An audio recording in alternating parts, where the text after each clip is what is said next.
Good afternoon, everyone. My name is Tom Suter. I am the CEO and founder of ATARC, and I have the pleasure of moderating today's panel.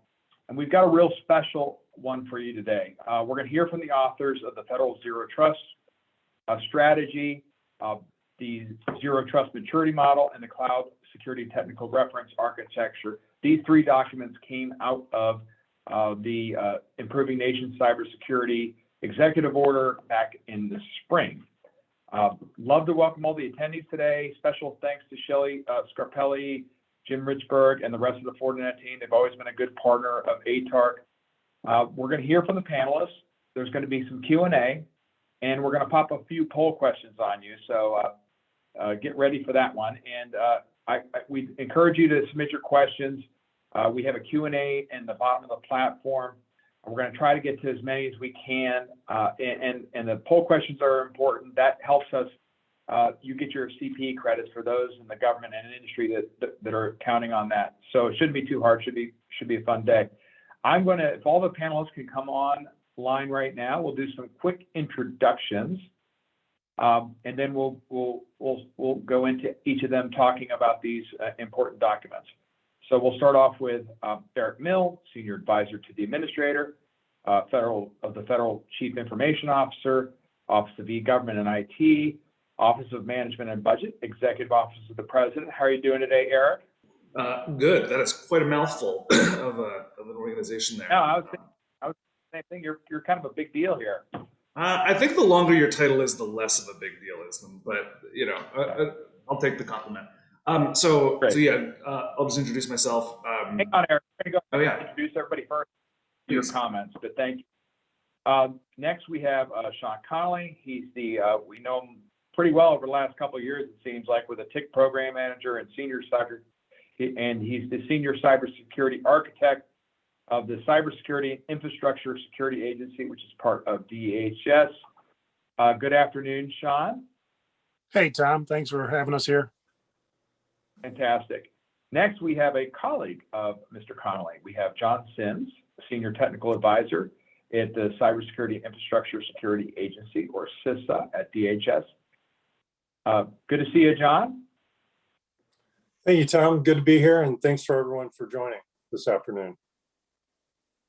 No problem, no problem. And then we also have with us Elizabeth Schweinsberg, who's digital services expert at the U.S. Digital Service. She's got a little bit of, she's like all over the place. She works at CMS, which is part of HHS, and I know you were on detail to do this project that we'll get into. How are you doing today? Pretty good. Looking forward to the panel. Good, good, good. And last but certainly not least, we have with us Jim Richburg, who's public sector and public sector field CISO and VP of Information Security at Fortinet. And he also was in the government for quite a long time. His last duty station was at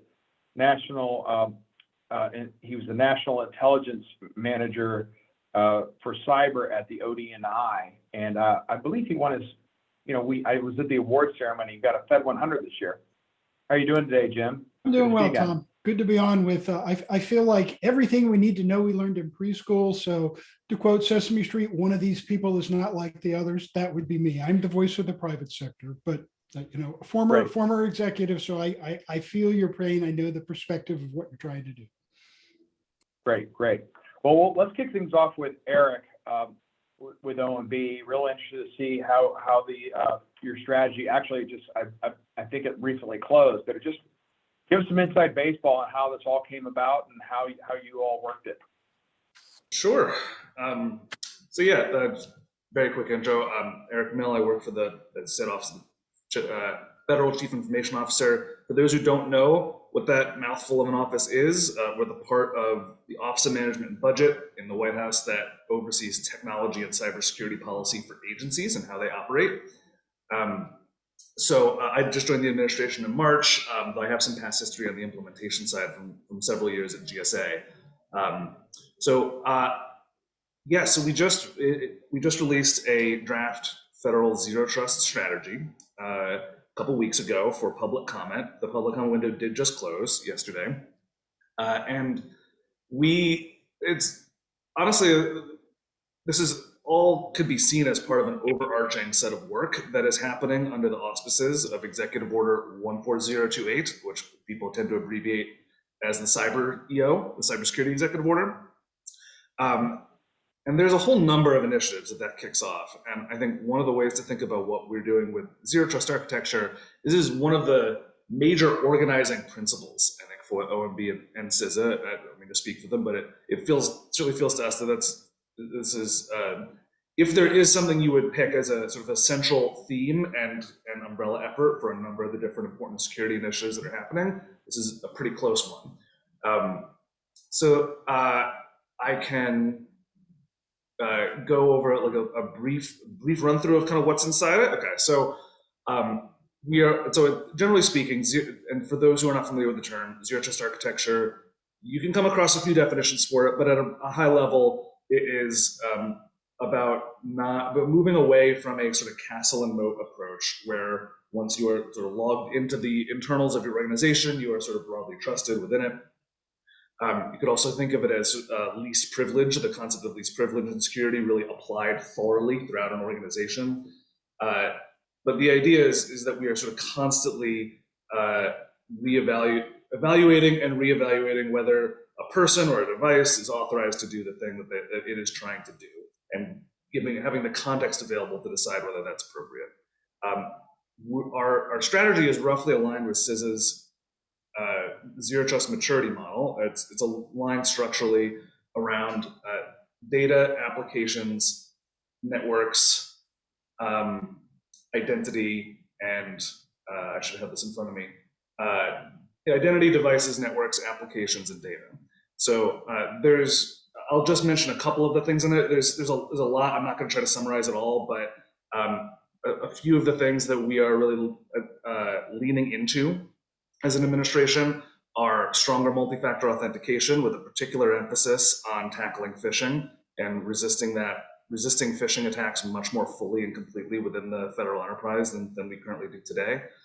And also really pushing on the use of strong encryption, not just for externally facing traffic, but really taking the concept of untrusted networks as seriously as possible and encrypting traffic within federal environments. Finally addressing things like encrypted DNS and the like. And then the other thing I'll point out is our emphasis on heavier focus on validating security in practice, on application testing, on really putting security at the application level wherever possible, and really proving to ourselves that things are secure by throwing as many public and internal resources at it as possible. Those are a few of the themes within it. I'm happy to turn it over and to somebody else. Next, we'll go with Sean.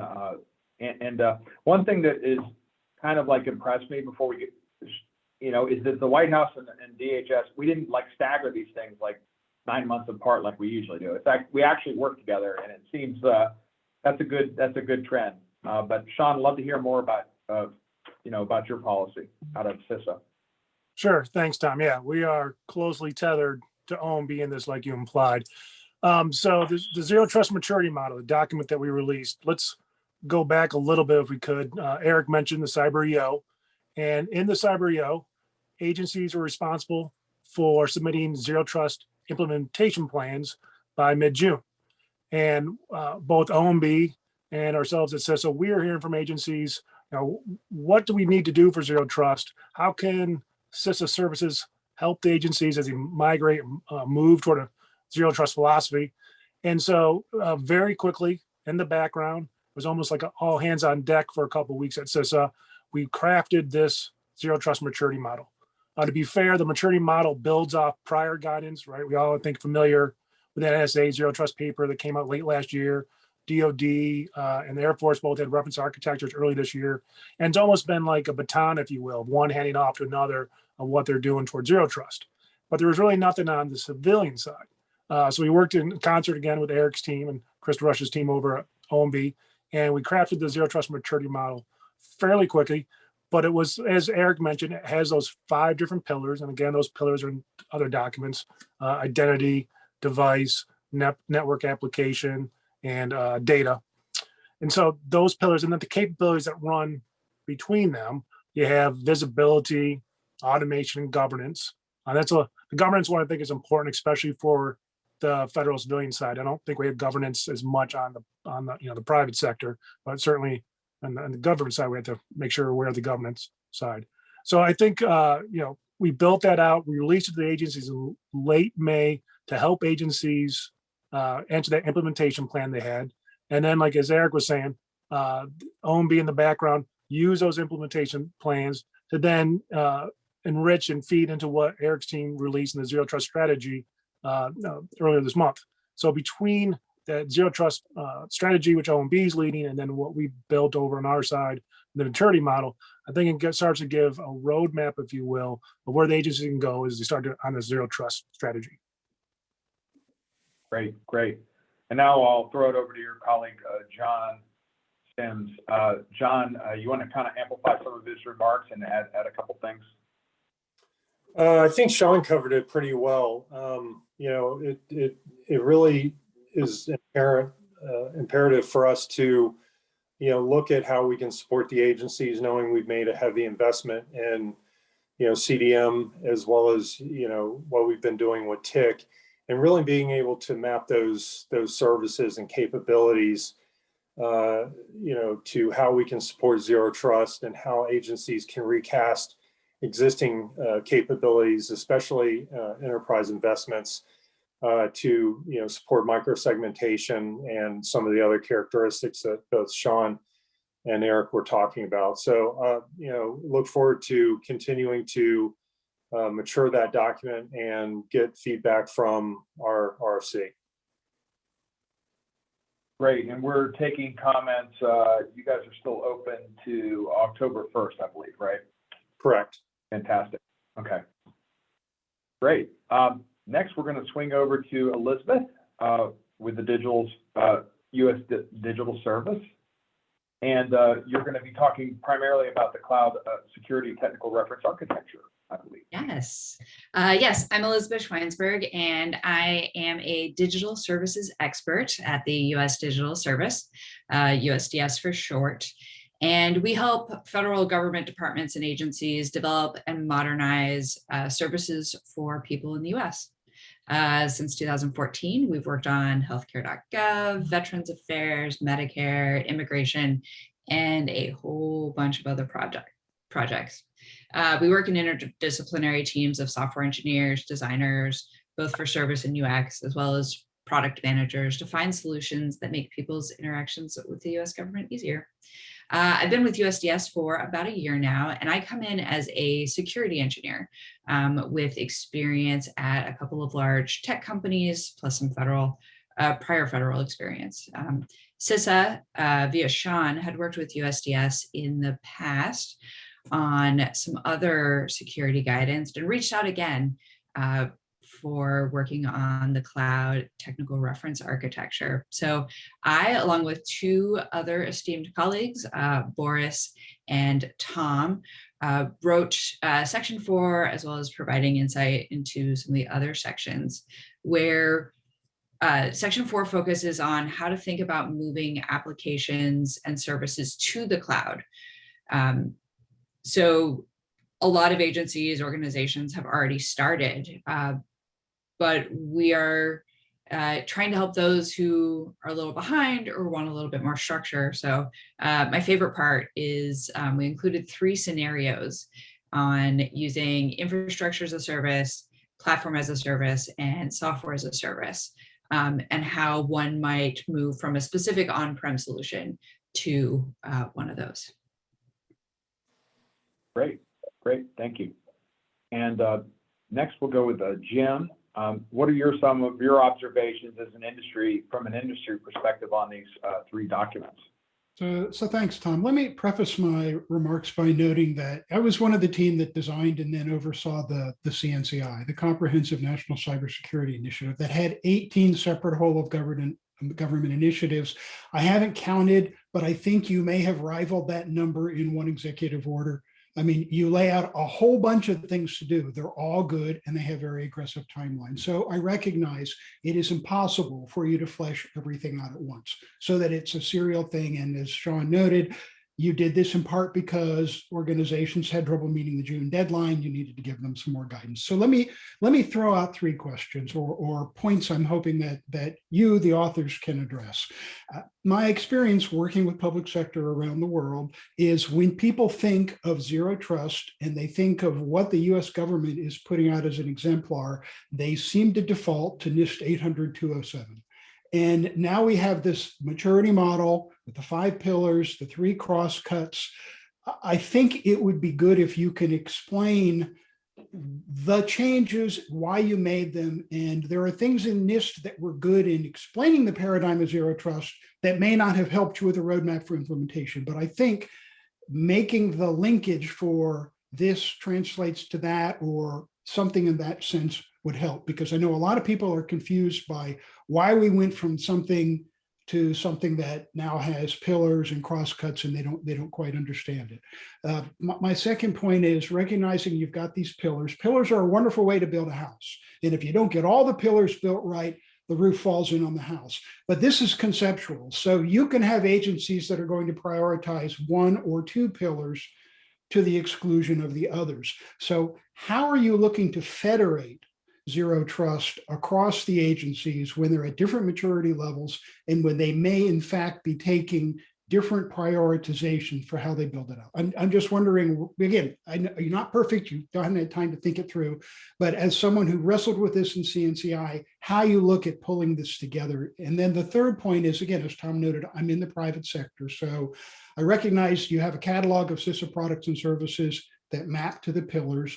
Don't reinvent the wheel to the extent that there are COT solutions that you can draw on, even things, for instance, like the cloud reference architecture. There can be cloud services that can be cloud native coming from the public cloud providers that can still be provisioned by things like intelligence and information coming from the private sector. So don't ignore your private sector partners. We connect to your networks. We may be able to support you as well with solutions. So enough for me, Tom. Thanks. I've got a few questions here, maybe even almost a step back a little bit. And Eric, since we have you from the White House, can you please speak to the importance of the executive order itself and its relevance in today's times, and what was the thought process for getting this out, and of which these 3 documents are going to be elements of it? Sure. So the cybersecurity executive order is as Jim noted, right? It is a big document that asks for a lot of things very fast. And I think why you see that occurring, I mean, I think the administration's been pretty open that we are being responsive to the threats that we see affecting agencies. Which are of very, very different types. We were familiar with the incident in which SolarWinds was an early vector. Everybody paid very close attention to the Colonial Pipeline attack and the general threat of ransomware. Those are very software supply chain attacks and ransomware attacks that can be very different in nature. And I think you're seeing a sort of whole of government push to try to tackle a lot of these things at once on a timeline that is responsive to what we feel is happening, as much as it is about who should be doing it and how long things are going to take. So there's an urgency to it, and things where we see have real outcomes to the federal government. So the documents that you're seeing, and speaking a little bit more, obviously for OMB, these are things that we were asked. The cybersecurity executive order tasked us to do. They're also long overdue things for the federal government to do. Elements of this have been discussed before. However, I think one of the things that I think is particularly important about what this administration is doing is that it is putting them together in a coherent way and pulling all the pieces of the government together to tackle them and do their best to coordinate, as Sean and I and others have been doing, and to really see this through over the next several years, which is I think why you see us in our strategy talk about the multi-year process and budget cycle and things that we anticipate seeing happen over a fairly long period of time, which even that long period of time may be ambitious, but it's the sort of thing we're willing to tackle. Great. And Sean, what did CISA look like when that cybersecurity executive order EO came down? What kind of action plan did you all see that you needed to do? How was that next day? How did the next day at the office look like?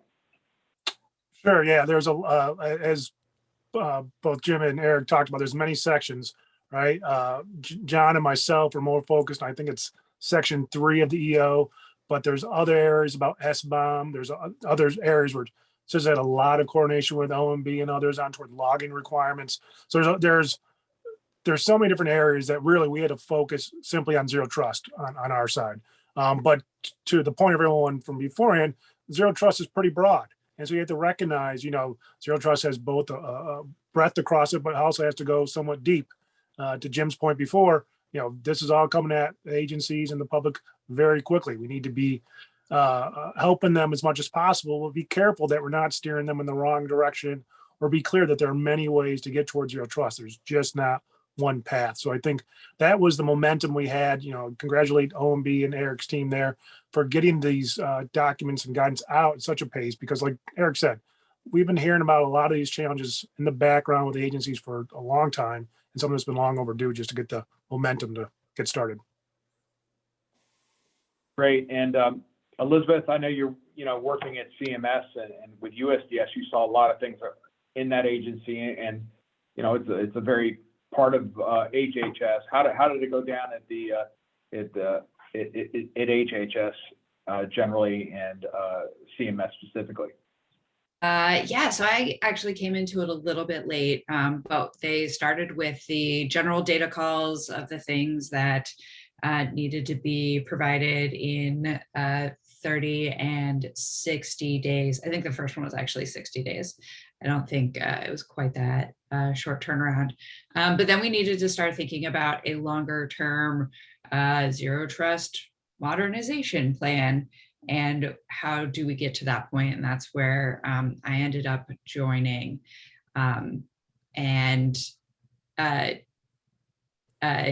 It's which actually happened after we had finished our section of the TRA. So I think it's going to be really interesting. The federal strategy will help us prioritize what we should do next. I'm looking forward to using the maturity model to help us evaluate where we are starting from. Inside the maturity model, it gives you 3 different levels: traditional, advanced, optimal. And then there are some suggested questions for each of the pillars of this will help you figure out which level you're at for which pillar.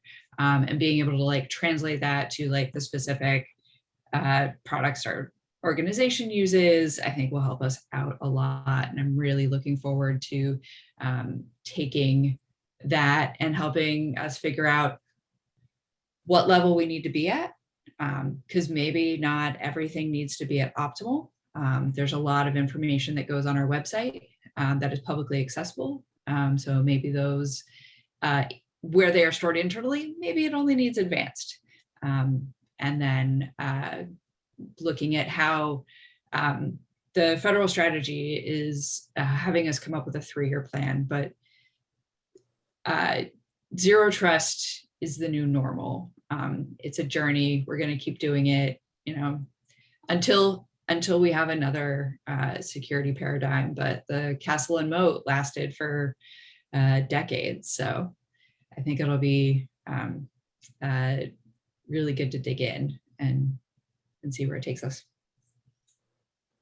Yep. John, you want to add anything? Yeah, I think the one thing that I would add is that I think the strategy sets some guardrails up for us and provides us with enough of a roadmap in support of zero trust. And certainly when you underpin that with the zero trust maturity model, it does give us the opportunity to look at how we get to zero trust from the different perspectives, looking at the different missions of the departments and agencies. And I think there's an important element there in what Elizabeth was just saying. It's not a one size fits all. We don't need to protect the entire federal enterprise at the optimal zero trust level. And I think if we look at, the critical assets within the government, We call them HVAs on the civilian side. That's something that we've been trying to get the agencies to pay attention to for quite some time. And that was really born out of the OPM data breach from 2015. And I think that in addition to what we've experienced with SolarWinds, they're markers, and they're markers telling us that, as Elizabeth said, that castle and moat architecture's been used for 25 years. It's not effective, given the types of threats, the large attack surfaces that we have in our federal enterprise. And we really need to re-examine how we make those changes architecturally and capability wise, not only on-prem, but in the cloud to shrink that surface and protect data to the appropriate levels. Thanks, John. And I know it had a big impact on industry, Jim. I'd like to hear a little bit about that, how that affects your roadmap and your strategy, and et cetera, et cetera. So let me build on something Elizabeth said. We've lived with castle and moat for a long time. I wish we had a do-over on the name, because zero trust implies people are not trustworthy. And if we could go back and call it trustworthy computing or something like that, but in the private sector, I encounter people who think of it as something Orwellian, or they think of it as, well, yeah, that's government. It doesn't trust its employees. This is something where our nomenclature doesn't help us. And I recognize we can't fix this we are where we are, but this is something where we're names matter. And this is something where the labeling doesn't help. And for the private sector, transparency is really important. Telling them what you expect them to do when it comes to supporting the government, either in terms of that supply chain, which of course is a big part of the latter sections of that executive order, giving them clarity for, oh, the government is looking for this type of solution in the strategy. We can find a way to plug that in. We understand the attributes. The critical software definition that had to come out of this for NIST. You could make the argument that it's so broad, everything that affects networking or security, that people are looking at it and going, you're still not giving me something actionable to know what I need to do to support you, what I need to do to work with you, what I even need to do to be an acceptable partner for products on your network when this strategy matures. So I think my number one plea for what the private sector would like to see is greater clarity and transparency. And I recognize you're moving fast, it's a work in progress, but to the extent that private sector wants to support you, and others are frankly going to look at this as a model and say, we are critical infrastructure, we face the same challenges, we need to apply it ourselves. Recognize you're basically walking path, setting point, for people who are going to follow in your footsteps. Great, yeah. No pressure or anything on the federal government, but I think it's going to end up being a leader in this space and drive industry and then standards worldwide, et cetera, et cetera. Next question I have, and we've been getting some good ones in there. Eric, logistically and practically, how is OMB, CISA, GSA, FedRAMP, throw in all the other federal agencies, the Department of Defense, how are you going to coordinate on activities and documents going forward? Well, we've gotten a whole lot of practice over the last 8-9 months through the Cybersecurity Executive Order, which has us work together on a whole bunch of documents. Some things that CISA is publishing with our review, some things that we are publishing in coordination with CISA, some things where we are not named, but definitely are involved anyway, because we have to be. So there's all kinds of ways in which that manifests. I'll never be one to present the government as a perfect, non-chaotic, well-oiled machine internally, but we're fortunate that we have a lot of people in the administration, throughout agencies, throughout CISA and its leadership. We have strong working relationships at the staff and institution level, at the political and administration level, and then in many cases are based on years of working together, and that helps things go more smoothly. I'm not, yeah, I mean, that's probably the best answer I could give to that. I mean, we have at this point quite a number of different processes involved, but a lot of this really just comes down to, working together, keeping each other in the loop, and being respectful and responsive to different points of view. Great, great, thank you. And Sean, I know you kind of developed a good network through the years with TIC 3.0. How is this the same and different than of an effort?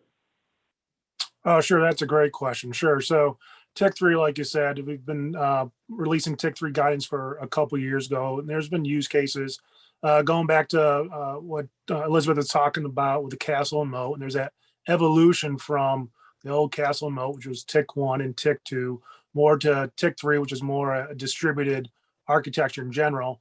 But really, TIC was primarily, especially 1 and 2, and some of our sensor programs was focused more on that traditional north-south traffic, the traffic that was going, from the internal networks to the external networks. And CDM was more focused in the east-west traffic, which was the traffic internally to the agencies. But now with the rise of mobility, distributed clouds, IoT, and with just remote users, that whole north-south, east-west compass we say is broken. And so it's really the programs as a whole together. CDM, the NCPS program, TIC. Now you see the QSMO services coming out. There's a much greater recognition to have an alignment of those programs to holistically help the agencies going forward. We're in the background. CISA, of course, we have our situational awareness mission. We have the operational responsibility to have that visibility across that whole horizon, the federal horizon, if you will. So at the same time, we're working in the industry, we're working with the partners, both in the community and intel agencies, and to make sure that we don't lose our visibility. At the same time, to Eric's point from before, still with that distributed solution of zero trust and a large focus on encryption, to make sure that as we encrypt more traffic, that still CISA and the agencies themselves don't blind themselves in some way. So it's one of the major concerns we have as we work toward the zero trust architecture. Great, thank you. How about we move over to you, Elizabeth, on the coordination aspect? One of the surprisingly harder parts of the coordination, even within USDS, was trying to work on the same Word document. Which, because USDS has members who work solely at some of the different departments and agencies, and some who work for USDS, which is part of OMB. So we didn't even all have access to the same set of tools other than Word running on our local computers. And I'm becoming a bit of a max.gov convert. There are many options for your document sharing, and there may be some that feel more natural and integrated, but it is an improvement over emailing documents around with your initials at the end. So which is a low bar. It is a low bar, yeah. This is something that is probably going to continue in government. Like, how do we I'm thinking like actual logistics, getting on the same communications methods and being able to share documents. So, but I'd like to build on basic that. blocking attack. Go ahead. When you look at the cross-cutting capabilities that are in that maturity model, I would predict what you're going to find is one of the hardest things to build out is going to be that governance one. It ranges from the mundane of how you share and collaborate on information to process. That over and over again.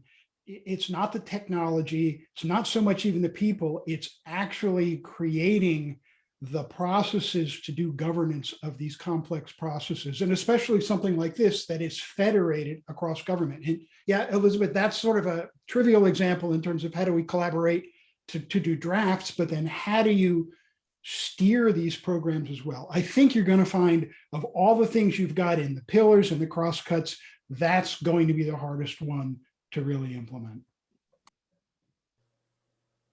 We have a digital transformation pillar. Elizabeth, I got to bring you back on that one because that's a recurring theme here. And to close this out, John, you have anything else you want to close up on?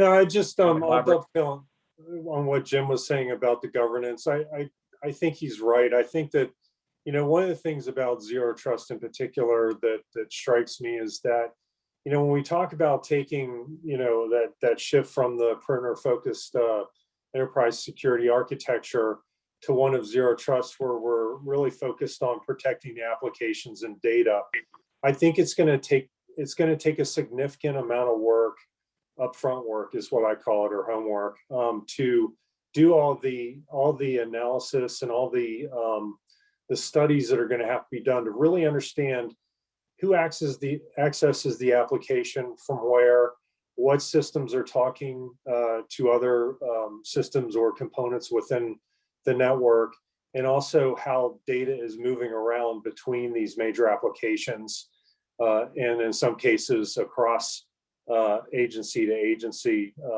looking at some of these very large applications that share across multiple large agencies.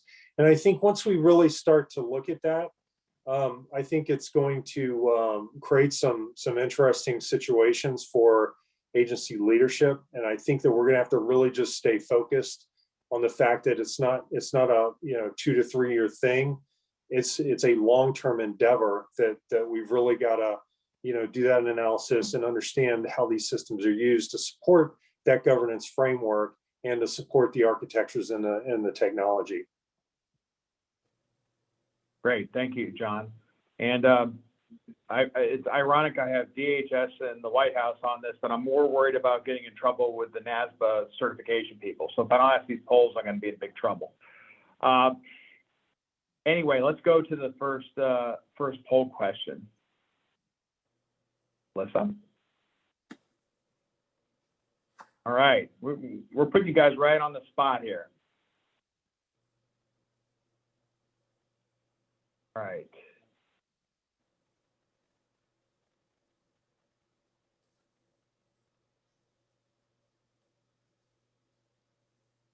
All right, I think we have a quorum. Let's see what kind of feedback we got, Alyssa.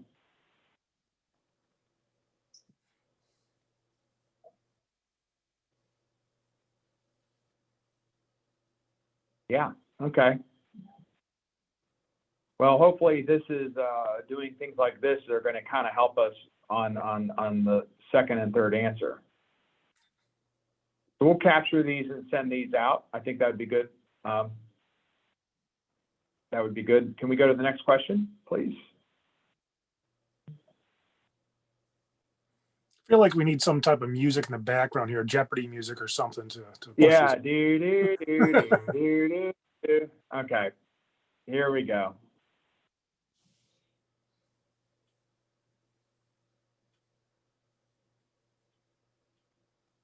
All right, that's going to be really interesting. And if you're industry, I know you're working with the government, just represent those agencies that you're working with if you can.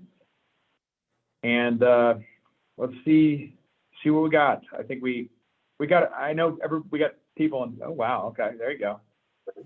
That might have been a setup question there, but that's pretty good. I think that none of the above is impacting us. That's pretty interesting. All right. And some of you aren't voting, so you need to vote faster next time. So last question. I expect everybody to vote. Don't be shy out there. What is the top challenge hindering your agency from implementing the guidance provided in these documents? A single choice. Okay, well, this will be interesting. Let's see what we have. All right.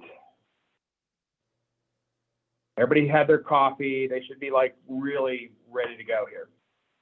So we will, let's see what the results look like, Alyssa. She holds it when she sees some stuff coming in, so. All right, now we got to digest this, okay? Lack of clarity, well, good job, that's only 16%. Budget.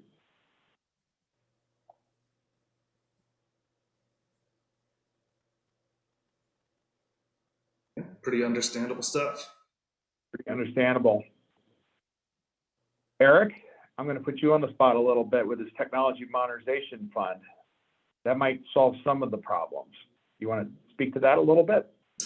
Yeah, I'm happy to. So as folks may know, there's this fund called the Technology Monetization Fund that OMB and GSA sort of oversee and administer, and there's a board comprised of folks from around the government, of which Sean Connolly here is a board member, that vote on how the money within this fund will go out to agencies to help them perform technology monetization in various ways inside their agency. This fund received in the American Rescue Plan at the beginning of this year, $1 billion with a B. So that money is essentially emergency relief money, given the context of the American Rescue Plan. And so we have stated you can go to the tmf.cio.gov website and read all about it. But we're really pushing zero trust architecture and cybersecurity in general is one of the principal focus areas of where we anticipate and envision that $1 billion going. That's mentioned as part of our ARP strategy. And I think you will see that in practice for the fund, that zero trust architecture migration will see that. We talk about that a little bit in our zero trust strategy, because we know that the federal, as OMB, we know very well the federal budget cycle is long and grinding, and we do anticipate that the TMF can help in at least some cases with folks who really are positioned to do good leading work in the government, and where their work can be reused by other agencies. That we want to make funds available to them earlier than the budget cycle might ordinarily allow to help get some of this stuff started. So we have been encouraging agencies to pursue this. But Eric, I had heard that within 30 days of the opening of TMF, you had 200+% of good applications, that it was already oversubscribed. So now we're picking between good ideas. So I mean, that's a good problem to have. And yeah, I think it's been quite public that people have submitted, agencies responded to the call that we made, and so and it makes a good case for the TMF in general being a vehicle by which agencies would like to use to do some of this work. And I know there are various Jim, I think that bills floating around on the Hill to add extra billions to it on the grounds that this is your surge money potentially. Well, I think what really helped them out a little bit is that the strings aren't attached sometimes to the paying the money back too. That kind of helps get people excited. Yeah, so we have we were very clear up front that there will be flexibilities on repayment afforded as part of this money.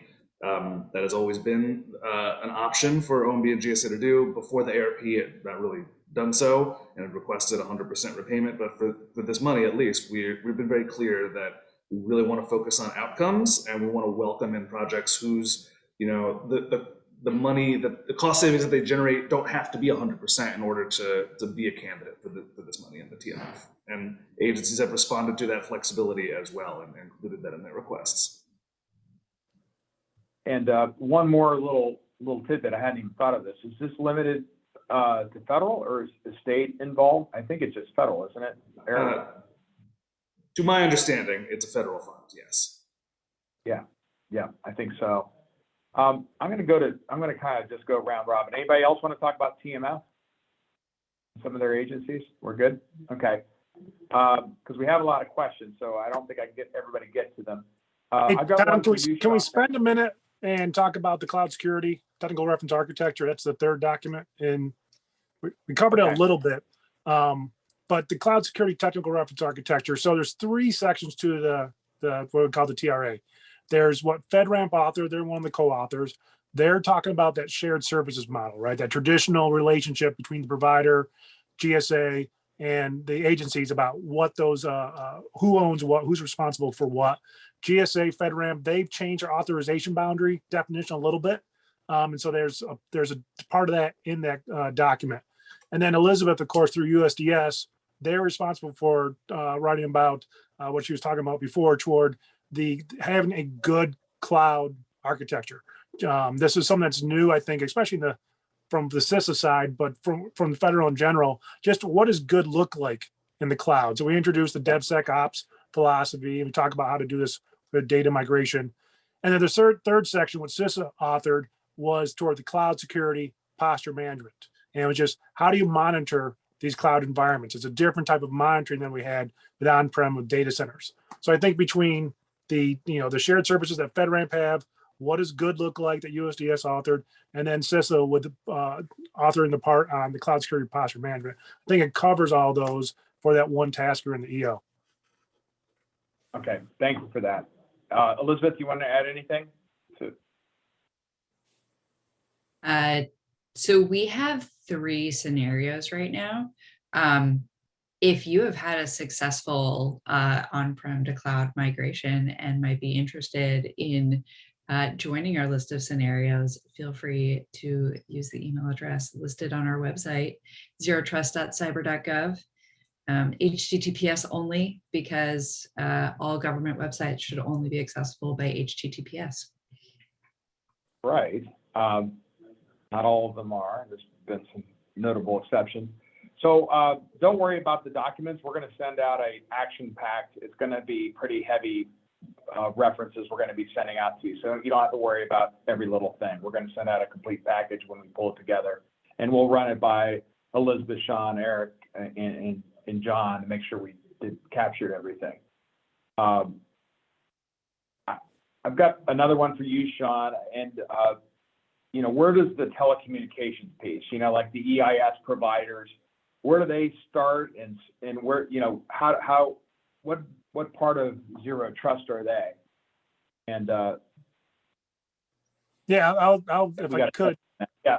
Let me partner this one with John, because we both work with the EIS team weekly. Right. Of course, like I said before, with TIC in general. That's a great question. The easy answer, I think the one everyone goes to, is that network pillar for EIS. But really, from what we've seen, we're working with the traditional MTIPS vendors, and then there's the greater number of networking and like SD-WAN vendors. There certainly have opportunities in the device pillar, the data pillar, and starting to see both identity and the workload, the application. So I think there's relevance in each of those pillars. And again, I think network's just the easiest one for them to answer, but there's relevance across all 5 pillars for them. We have started to have some conversations as the question was kind of alleged toward that. But John, anything you wanted to add in? I would just add, Sean, that looking at the opportunities to leverage software-defined networking and software-defined perimeter technology in terms of how you can reshape your network services and incorporate cybersecurity capabilities in those management planes is also another key element, because I think what most agencies would find is that making those transitions not only provides those greater protections, but also the ability to gain visibility and really understand what the network topology looks like and what it touches. Yeah, I'll just add in from the EIS team, GSA, they just lost Jim Russo. He retired long-term Fed in GSA, but through Alan Hill's team, Kevin Gallo, Justin Morgan, they have a strong team over there, and I encourage the EIS vendors to reach out to them, and when applicable, they'll bring us in for those discussions. Hey, Great. Tom, there's a couple questions on one topic in the Q&A. I wouldn't mind answering if you don't have an issue. Sure, shoot. Yeah, so a couple folks asked about single sign-on in the Q&A and whether that's compatible with Zero Trust. And I think that's an interesting point, because I think to a point Jim made earlier, that Zero Trust as a name is sort of inevitably a little reductive, right? And there are no absolutes in this world. And a friend of mine once remarked to me that it's really more be sort of better referred to as zero implicit trust as opposed to Zero Trust, right? Like in any architecture, there is some kind of trust happening somewhere in what you're doing. But as an example, like if your web browser is connecting to a website and it's sending information back and forth, you are trusting the website somewhat, right? The website is going to control what it sends you. But by encrypting the connection between those two things, you're removing the implicit trust that you were placing in the internet that was between you and that website. And so I think it's helpful to not it's helpful to when you look at things like this to realize that, yeah, like we're putting our eggs in baskets somewhere in our organization, but just like there's a saying in security, like you can never remove risk, you can just kind of move it around. The point is to move it into places where we now know we can more effectively manage it, and where it's explicit and known and protected, as opposed to having it kind of sprawl in a diffuse manner throughout our enterprise. So I hope that's a way of addressing that question, because I do think it is important to talk about. Yeah, we did get a few questions there. Does anybody want to talk about identity management and its relation to zero trust?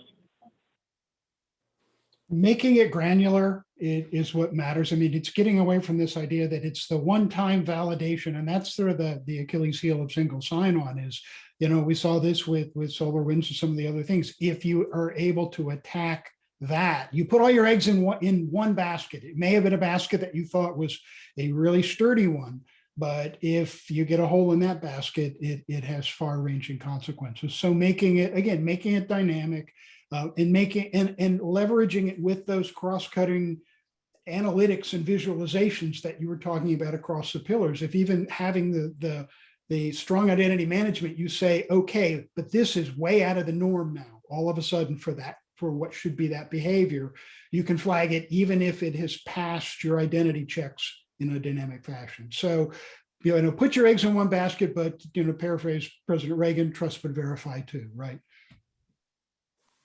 Exactly.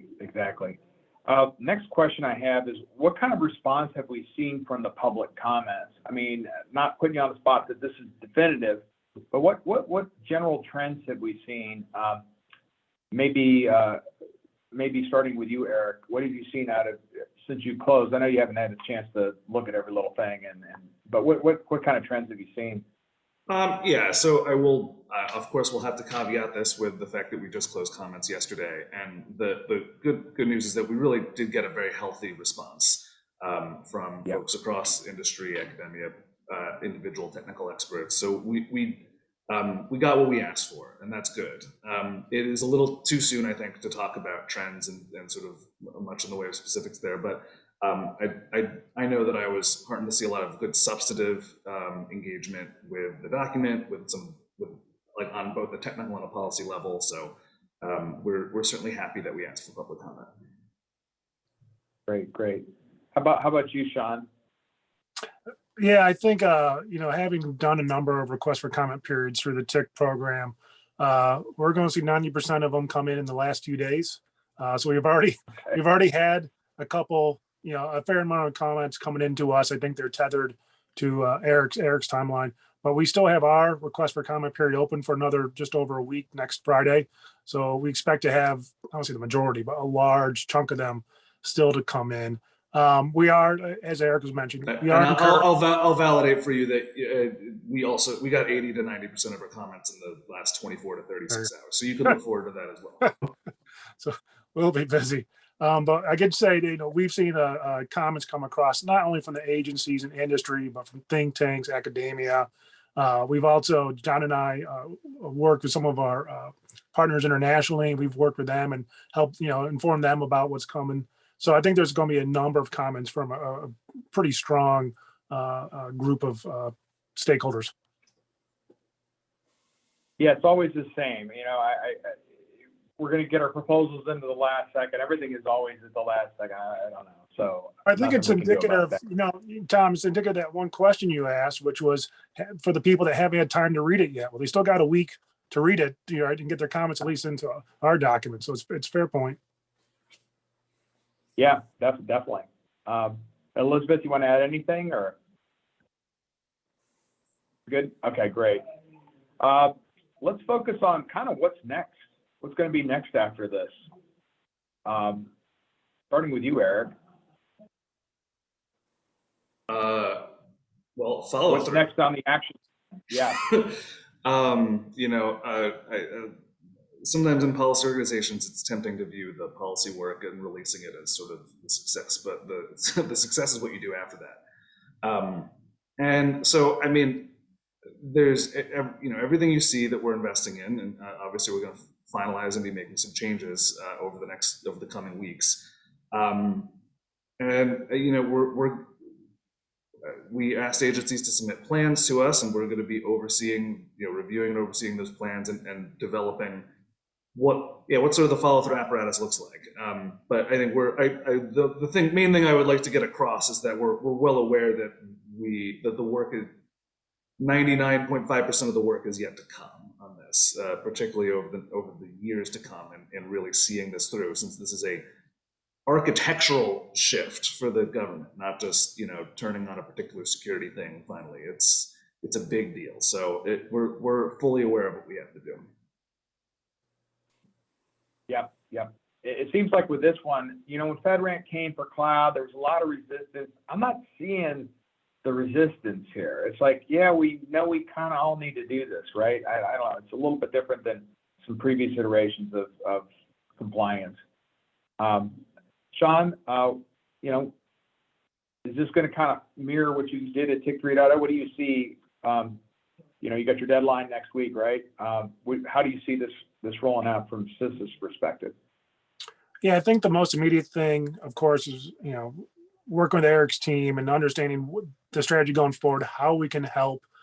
Certainly, building out the maturity model that, as Jim kind of alluded to, this maturity model is not going to be static or stale. It's going to be something we're going to have to continually evaluate. It's really hard for each of these pillars to narrow them down. These are 20+ year industries, each of these pillars, to narrow them down to just a few different lines of words. And so I think we're going to have to continually, evaluate and update these, and what may be an optimal today may only be the advanced tomorrow, a few years from now. So there's the short term, the maturity model.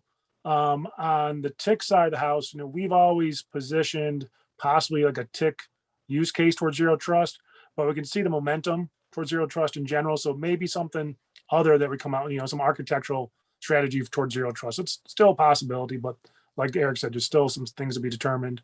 The cloud security, technical reference architecture, we've had a number of agencies ask to talk about different areas, whether it's the FedRAMP section, the DevSecOps, the cloud security posture management, what it means to the agency, what it means to CISA. So I think there's a number of areas outside the document itself. I like how Eric caveat, this is really just the beginning of these areas, even though the doc itself, may just have a certain expiration. The efforts will be going on. Hey, can I jump on the end of Sean's point there? So I think the other thing to consider too, and I think that, having the three groups, FedRAMP, USDS, and CISA contributing to the cloud security technical reference architecture has been very beneficial in a number of ways. The use cases that Elizabeth was talking about, and some of the key cybersecurity elements that we've put in the document, I think lend themselves for us to expand and go beyond like some of the more traditional uses of cloud, knowing that, when we look at modernization and looking at what a modern cloud implementation of a major application may look like, we've got to factor in, API security, as well as microservice, mesh networks and those types of architectures, and what the security looks like for that, in addition to other things like containers. And so I think there's a huge opportunity for us post-release to continue to evolve and mature all these documents, because I think that they're inextricably linked in terms of like how we can apply zero trust concepts across the different types of environments. Great. Yeah, I think that's well put, John. And Elizabeth, how about your work there in the cloud area? Yeah, so one, can't wait to hear all of the comments, and really look at how we can make it better and more useful. We brought three perspectives that have seen three slices of government, but the government is big. But what I'm really looking forward to is the after work. How do we take these and apply them, and then also recognize that we're doing this over here, Veterans Affairs is going to be doing it, SSA is going to be doing it, and we will all get farther if we share what we learn over this over this journey, the zero trust journey. And I believe that there is plans to help facilitate that, to connect organizations together. So no one has to do this all alone. I think that's the key, right? It's a coalition of the willing. In ATARC land, and Jim's going to close the program in a second, but in ATARC land, we've opened our own Zero Trust Lab under the leadership of Jerry Karen, who's the HHS OIG CIO. And we have about 11 use cases, but we're going to go through this. We opened it up last Monday, and as of today, we have 44 companies that are going to participate. So that closes tomorrow at 5, and that's going to be our final deadline. We'll see what number we end up at. But I really think that these different use cases the government comes up with, now I've got all these folks in a lab. You know, it's a lab, 2 different areas. One's in Equinix in a data center, a physical lab, and one's in a software lab. Now we can kind of apply these different use cases the government comes up. I think that would be very, very helpful to the government. So we're excited about that. We'll send some information out to everybody, but I really look, once this guidance is finalized, how can we actually put it into practice? And with that, Jim, we are completely out of time. That was the fastest hour ever. Jim, any closing comments? You can wrap this thing up for us. Yeah, government is always good at dealing with these big, complex issues in a technology neutral fashion. I mean, wrestling with this, you set patterns that other people follow, but then implementation is not technology agnostic. And that's where I really think it comes down to a partnership. Tom, as you said in the lab, and Elizabeth, now you're going to be working with this cloud reference architecture. There are areas such as securing multi-cloud environments where I think the private sector is farther ahead of you because they're not technology agnostic. They have different instantiations of things to look at. So this is a partnership. You're doing a lot of the conceptual heavy lifting. You're doing some things that are going to set the path for how large enterprises that have sensitive data are going to want to do it, but then don't reinvent the wheel on the technology side. You do have people in industry who say, hey, here's a way that we can do it. So it genuinely is something that we're all wedded to doing jointly. Great. Well, thank you, Jim, Elizabeth, Sean, Eric, and John. This has been a great discussion. It went by so fast. We're going to have to do this again. Thank you all, and have a great weekend. And the show rolls on. We have an artificial intelligence and data analytics summit. Check it out. We got a power pack lineup. It's next Tuesday, I believe, from 10 a.m. to 4 p.m. Eastern Standard. And everybody have a great week. Thank you. Thanks.